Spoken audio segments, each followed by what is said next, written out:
7월 21일 화요일 새벽 우리에게 주신 하나님의 말씀은 예레미야 16장 10절에서부터 18절까지 말씀입니다.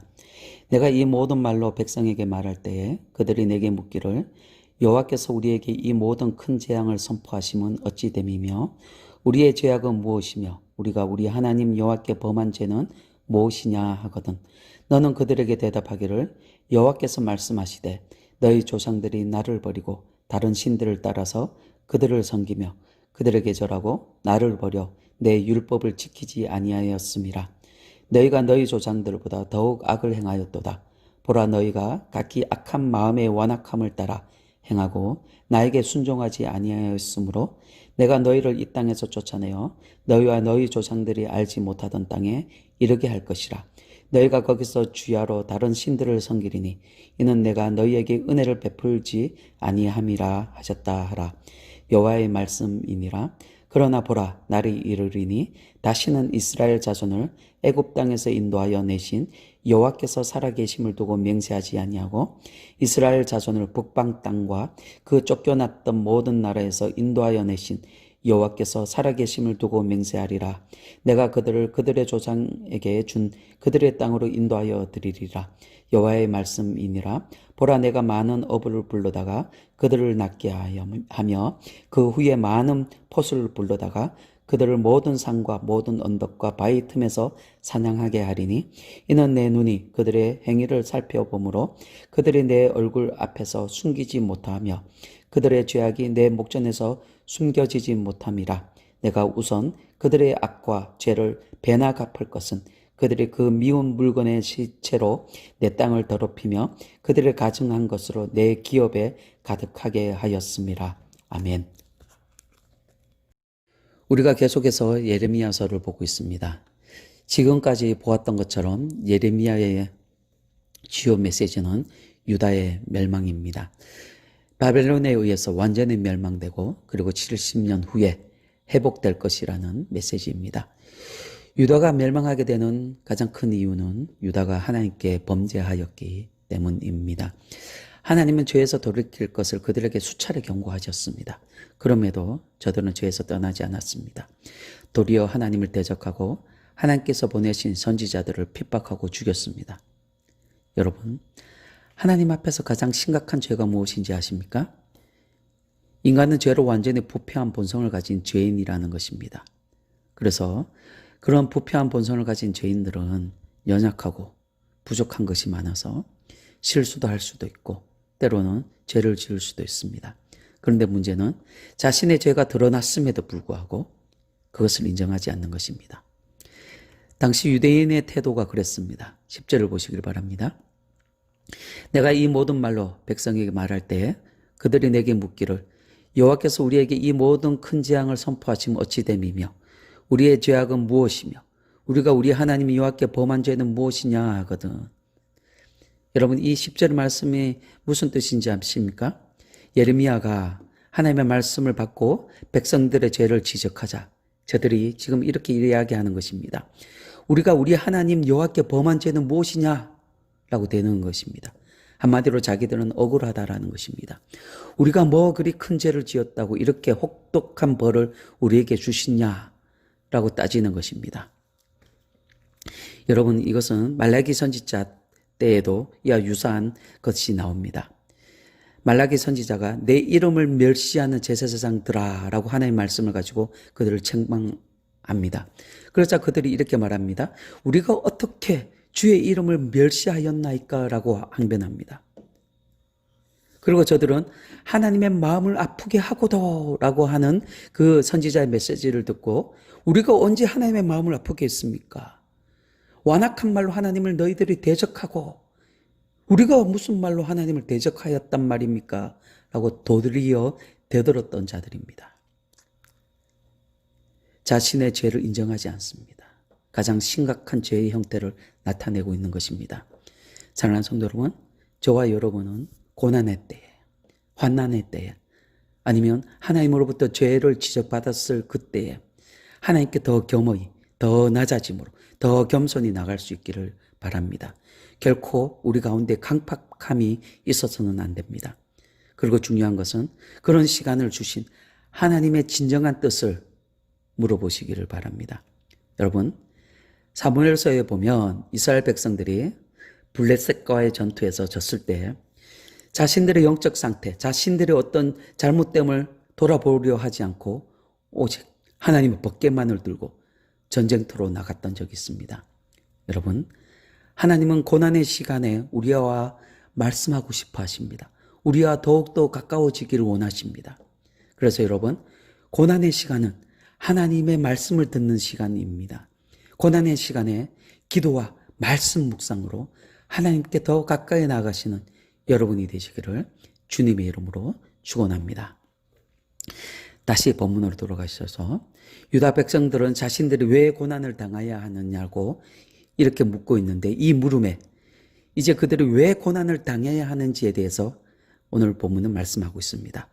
11절과 13절에서 그것이 나오는데, 먼저 11절 보시면 너는 그들에게 대답하기를 여호와께서 말씀하시되 너희 조상들이 나를 버리고 다른 신들을 따라서 그들을 섬기며 그들에게 절하고 나를 버려 내 율법을 지키지 아니하였음이라 라고 말씀하십니다. 그러면서 12절 상반부에 보시면 너희는 너희 조상들보다 더욱더 악을 행하였도다 라는 말씀을 하십니다. 여러분, 유다 백성들이 하나님의 심판을 받은 이유는 한마디로 하나님을 버리고 우상을 섬기며 그리고 완악하게 행하였기 때문입니다. 저들은 하나님을 버렸습니다. 여기서 버렸다라는 것은 하나님과 상관없는 사람처럼 행하였다라는 것을 말씀하십니다. 하나님과 이스라엘은 언약 관계입니다. 결혼한 부부와 같습니다. 그런데 부부가 상관없는 사람처럼 행동합니다. 함께 있어도 대화가 없고 길에서 만나도 모르는 사람처럼 행동합니다. 그런데 더 큰 문제는 하나님을 그렇게 버린 백성들이 우상을 섬깁니다. 바람을 피웠다라는 것입니다. 이것은 영적 음란입니다. 하나님을 버리고 우상을 섬겼다라는 것은 배우자를 두고 다른 이성과 성관계를 가진 것과 같습니다. 이때 상대방은 엄청난 충격을 받게 됩니다. 사람에게 가장 큰 스트레스는 바로 배우자의 외도 사실을 알았을 때라고 말합니다. 성도의 우상 숭배는 하나님에게도 그만큼의 충격적인 일이었습니다. 사랑하는 성도 여러분, 하나님께서 기뻐하시는 것은 여러분의 온전한 마음입니다. 오직 하나님만을 사랑하는 것입니다. 세상에 유혹이 많이 있지만 그럼에도 오직 하나님만을 사랑하는 여러분이 되시기를 주님의 이름으로 축원합니다. 여러분, 우리 하나님만이 우리의 유일한 소망이 됩니다. 하나님의 경고의 메시지는 결국 회복을 주시기 위함이었다라는 것입니다. 그리고 이스라엘의 회복은 오직 하나님 안에서만이 가능합니다. 여러분, 14절과 15절 말씀을 보시기를 바랍니다. 여호와의 말씀이니라. 그러나 보라, 날이 이르리니 다시는 이스라엘 자손을 애굽 땅에서 인도하여 내신 여호와께서 살아계심을 두고 맹세하지 아니하고 이스라엘 자손을 북방 땅 그 쫓겨났던 모든 나라에서 인도하여 내신 여호와께서 살아계심을 두고 맹세하리라. 내가 그들을 그들의 조상들에게 준 그들의 땅으로 인도하여 드리리라 라고 말씀합니다. 여러분, 이 말씀이 무슨 뜻입니까? 지금까지 이스라엘 백성들이 구원의 하나님을 이야기할 때 주로 출애굽 속에서 역사하셨던 그 하나님을 이야기하였습니다.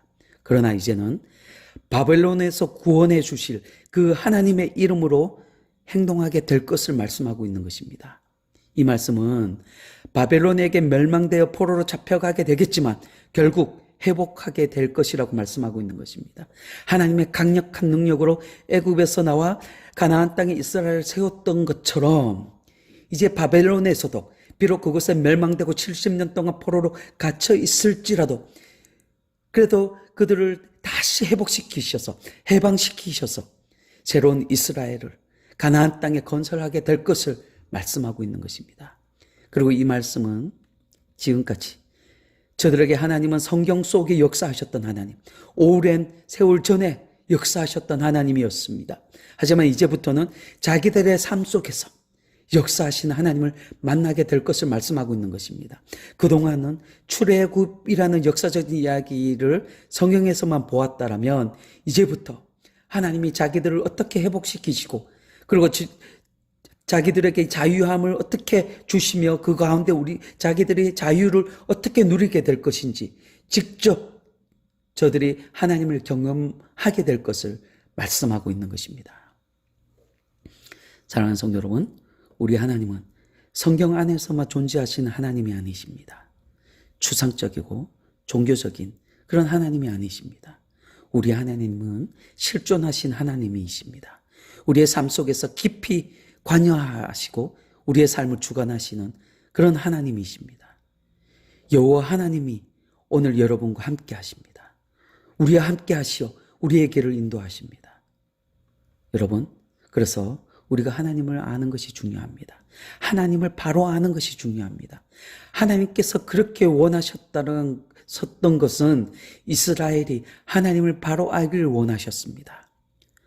호세아 선지자가 목이 터져라 외쳤던 우리가 여호와를 알자, 힘써 여호와를 알자, 그 말씀처럼 우리도 하나님을 바로 알아야 합니다. 21절 말씀을 보시면 여호와께서 이르시되 보라, 이번에 그들에게 내 손과 내 능력을 알려서 그들로 내 이름이 여호와인 줄 알게 하리라 라고 말씀합니다. 여러분, 하나님께서 그의 손과 능력으로 이스라엘을 심판하시는 그 목적도, 그리고 바벨론에서 자식이 백성을 구원해 주시려는 그 목적도 오직 하나입니다. 저들이 하나님의 이름이 여호와인 줄 알게 하는 것입니다. 그것의 목적이 있습니다. 사랑하는 성도 여러분, 하나님께서 여러분에게 고난의 시간을 주시는 목적도 이와 같습니다. 여러분의 하나님의 이름이 여호와인 줄 아는 것입니다. 하나님이 어떤 분이시고 그 하나님이 전능하신 하나님이시며 우리의 구원의 하나님이 되시며 영원한 우리의 아버지 되심을 알게 하는 것입니다. 우리를 책망하시는 목적도, 우리를 구원하시는 목적도 오직 하나, 바로 하나님의 이름이 여호와인 줄 아는 것입니다. 여러분, 하나님의 손과 능력을 늘 인식하시며 우리를 책망하시고 구원하시는 하나님의 세밀한 부르심에 순종함으로 우리 하나님이 여호와 하나님인 줄 아는 우리 모든 성도님들이 다 되시기를 주님의 이름으로 축원합니다. 아멘.